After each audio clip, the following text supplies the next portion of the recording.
We're just a few weeks away from signing day. Drew Champlin joining me now, our AL.com recruiting expert, and we'll look at Auburn's early enrollees, currently 8 right now. And I know you might be stating the obvious here, but who's a big get for them early on in their recruiting class and getting them on campus? Oh, no question. It's quarterback Jarrett Stidham. This is a guy who was a 5-star recruit in high school in the class of 2015, played some as a freshman at Baylor, leaves after Art Briles is fired.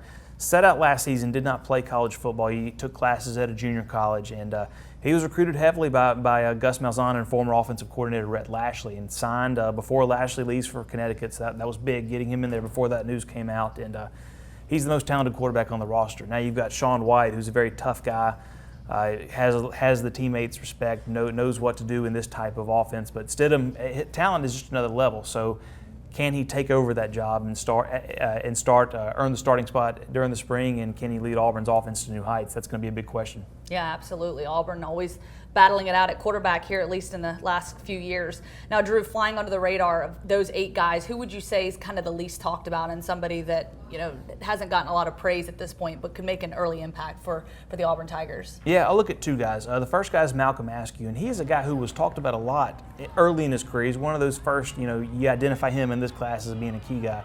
Still a 4-star recruit, but he wasn't quite talked about as much in his senior year, probably because he played quarterback.